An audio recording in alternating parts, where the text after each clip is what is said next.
السلام علیکم ورحمۃ اللہ وبرکاتہ۔ کیسے ہیں آپ سب لوگ؟ یقیناً انتظار میں ہوں گے کہ اب اگلی کہانی، اگلا قصہ کون سا ہے۔ تو چلیے آپ کا یہ تجسس دور کرتے ہیں، ٹھیک ہے۔ آج ہے کہانی کا نام جادوگروں سے مقابلہ۔ جادوگروں سے مقابلہ، جی ابھی ہم نے پیچھے پرانی لاش کو سنا تھا نا، اس کی کہانی کو، تو اسی سے ریلیٹڈ آگے چل رہی ہے یہ، لیکن ہے نہیں، ٹھیک ہے۔ اعوذ باللہ من الشیطان الرجیم، بسم اللہ الرحمن الرحیم۔ خوبی روشنی کی طرح ہوتی ہے، چھپائے نہیں چھپتی، گہری تاریکی میں بھی اپنی کرنیں بکھیر کر اپنے ہونے کا پتہ دیتی ہے۔ اپنوں کے درمیان آدمی اخلاق اور مروت کی تصویر ہوتا ہے کہ ان سے بے رخی آپ سب جانتے ہیں برتی نہیں جا سکتی۔ کردار جون سا ہے وہاں پر زد پڑ جاتی ہے۔ جب ماحول اجنبی ہو، نہ کوئی جان نہ کوئی پہچان، انجان لوگ، ایسے عالم میں کوئی اپنی خوبی کی بدولت دوسرے کے کام آئے، اس کی مدد کرے، یقیناً وہ قابل ستائش ہوتا ہے۔ وہ کردار کی انتہائی بلندیوں پر ہوتا ہے، اور یہ خوبی اللہ تعالیٰ اسے ہی عطا کرتا ہے جس سے کوئی خاص کام لینا ہو۔ ان کی ذات گرامی بھی بے شمار خوبیوں کی حامل تھی، کیونکہ اللہ تعالیٰ نے واقعی ان سے بہت اہم کام لینا تھا۔ یہ شیوائے پیغمبری تھا کہ ان کی طبیعت میں حلم، مروت اور ایمانداری نمایاں تھی۔ سفر میں انہی خوبیوں کی بنا پر انہیں اللہ کے نیک بندے کی مدد دستیاب ہوئی۔ 10 سال کی مدت ان کے ساتھ گزار کر وطن واپسی کا سفر اختیار کیا۔ دوران سفر انہیں مالک کائنات سے وادی طوا میں بات کرنے کا شرف بھی حاصل ہوا۔ یہی انہیں نبوت عطا کی گئی اور ایسے معجزات عطا کیے گئے جن کو دیکھ کر آدمی بے اختیار اللہ تعالیٰ کی بڑائی اور کبریائی کو تسلیم کر لیتا تھا۔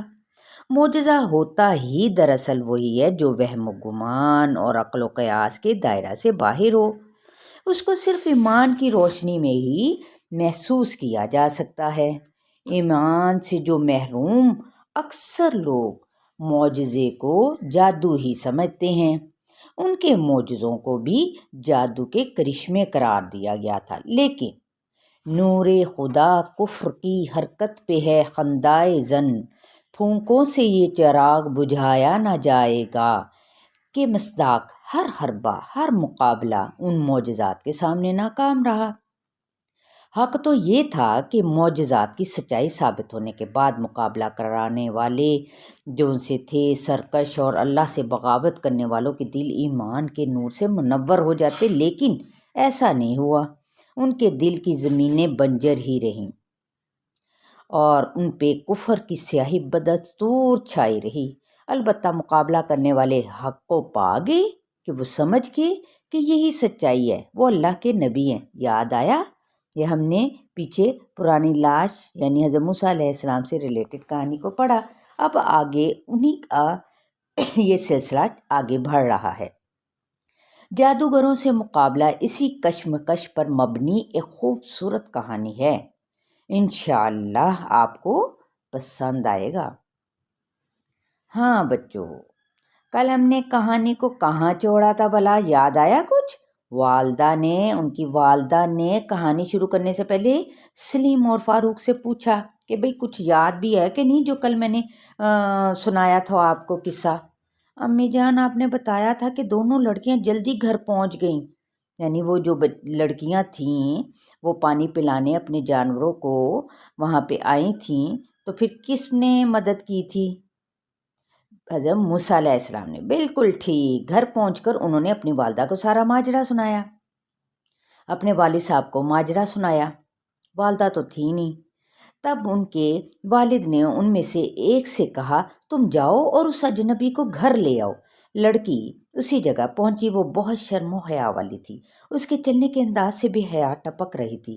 حضرت موسیٰ علیہ السلام کے نزدیک آ کر اس نے کہا میرے والد آپ کو بلا رہے ہیں تاکہ وہ آپ کو اس کی مزدوری دے جو آپ نے ہماری خاطر بکریوں کو پانی پلایا ہے۔ حضرت موسیٰ علیہ السلام نے اس غرض سے تو پانی نہیں پلایا تھا کہ وہ اس کا معاوضہ لیں گے، یہ کام تو انہوں نے اللہ کی رضا کے لیے کیا تھا۔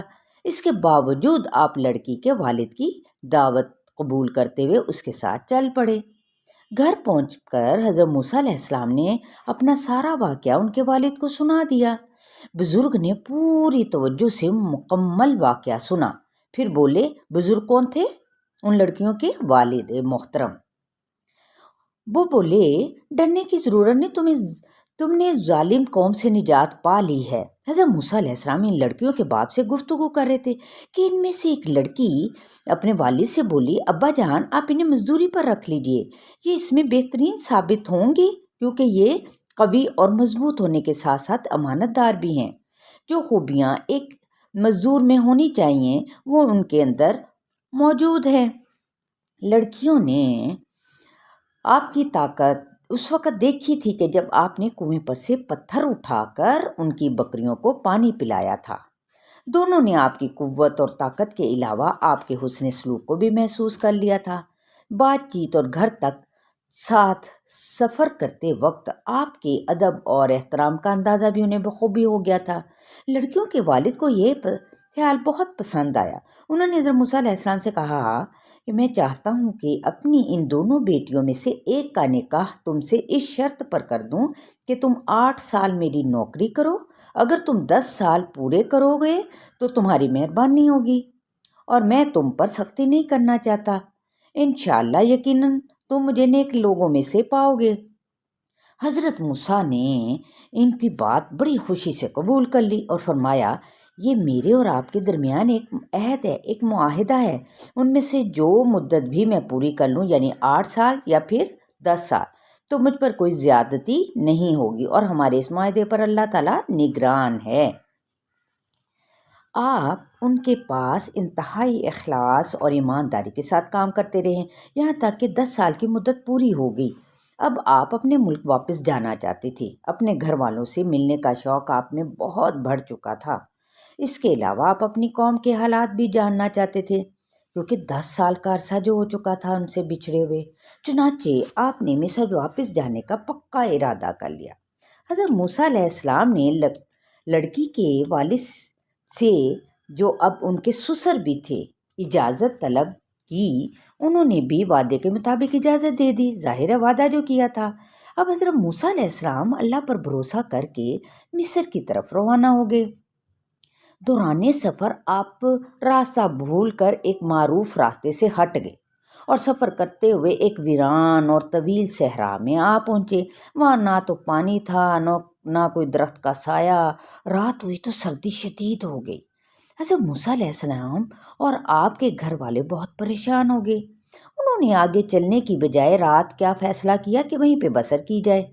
تو سردی بہت شدید تھی اور زیادہ بڑھتی گئی۔ جب سب سردی سے ٹھٹھرنے لگے، اچانک آپ کو پہاڑ کے دامن میں ایک آگ کی روشنی دور سے نظر آئی۔ آپ اپنے گھر والوں سے کہنے لگے، اچھا تم یہیں ٹھہرو، میں ذرا آگ تو لے آؤں، تاپنے کا بھی کچھ انتظام کر لوں، اور اگر وہاں کوئی مل گیا تو راستے کے متعلق آگاہی بھی ہو جائے گی۔ چنانچہ حضرت موسیٰ علیہ السلام آگ کی طرف چل پڑے۔ یہاں تک کہ آپ وادی طوا میں پہنچے، لیکن انہیں جو آگ نظر آئی تھی نا، وہ دراصل آگ نہیں تھی، وہ تو نور تھا، اور نور بھی عجیب۔ آپ نے اس سے پہلے کبھی ایسا نور نہیں دیکھا تھا۔ آپ ابھی حیرت زدہ ہی تھے کہ ایک آواز آئی، مبارک ہو وہ جو اس آگ نور میں ہے، یعنی اس آگ وہ آگ نہیں تھی، دراصل نور تھی جو اس کے آس پاس ہے، اور اللہ رب العالمین پاک ہے۔ یہ الفاظ سن کر حضرت موسیٰ علیہ السلام کی حیرت میں اور اضافہ ہو گیا۔ آپ بہت زیادہ بے چین اور پریشان ہو گئے، سوچنے لگے یہ کیا معاملہ ہے بھائی؟ ابھی آپ اسی کیفیت سے 2-4 تھے کہ آپ نے دوبارہ وہی آواز پھر سے سنی۔ تو اے موسیٰ، میں تیرا رب ہوں، لہٰذا تو اپنے جوتے اتار دے، بلا شبہ تو مقدس وادی طوا میں ہے۔ یہاں سے کیا پتہ چلا کہ جہاں پہ بھی اللہ کا ذکر ہو تو وہاں پہ ہمیں جوتے نہیں لے جانے چاہیے، جوتے اتار دینے چاہیے۔ اللہ تعالیٰ نے آپ کو اس مبارک خطۂ ارضی کی تعظیم اور تکریم بجا لانے کے لیے جوتیاں اتارنے کا حکم دیا۔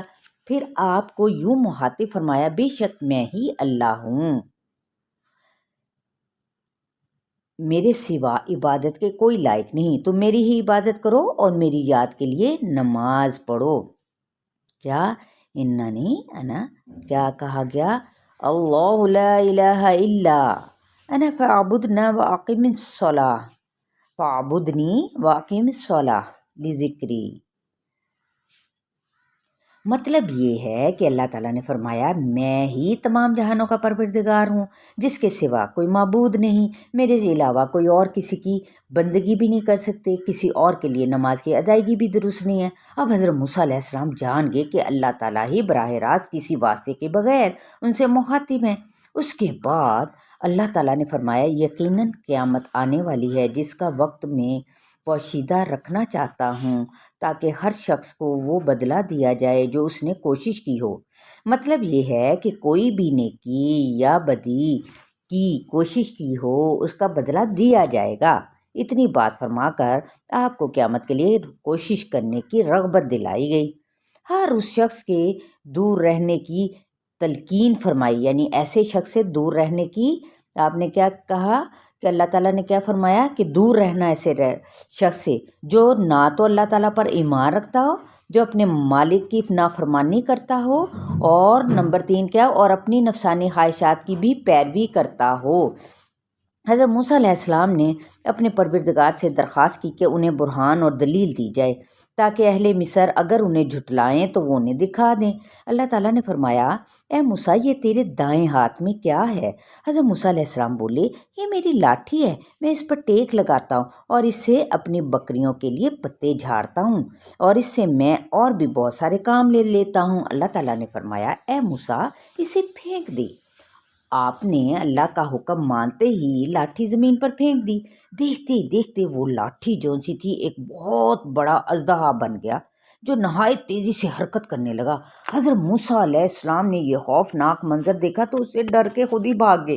تو اب اللہ تعالیٰ نے آپ کو پھر سے آواز دی اے موسیٰ ڈرنے کی ضرورت نہیں، آگے بڑھو آگے بڑھو۔ جب حضرت موسیٰ علیہ السلام واپس پلٹے تو اللہ تعالیٰ نے فرمایا اسے پکڑ لو، ڈرنے کی ضرورت نہیں، ہم اسے اس کی اصلی حالت میں لے آئیں گے۔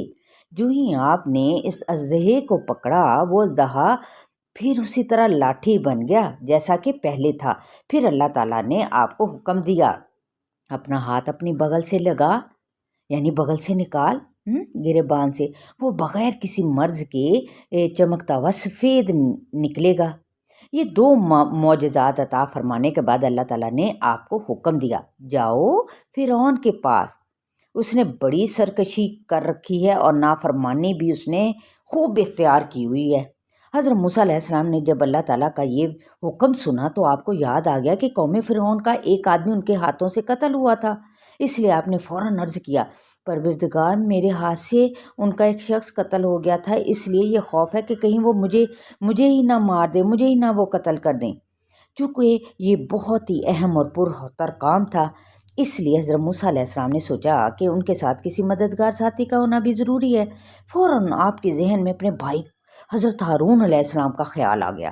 آپ نے اللہ تعالیٰ سے عرض کیا میری بنسبت میرا بھائی ہارون زیادہ فصیح زبان ہے، اس لیے اس کو بھی اپنی اس نعمت نبوت سے نواز کر میرا شریک کار بنا دے۔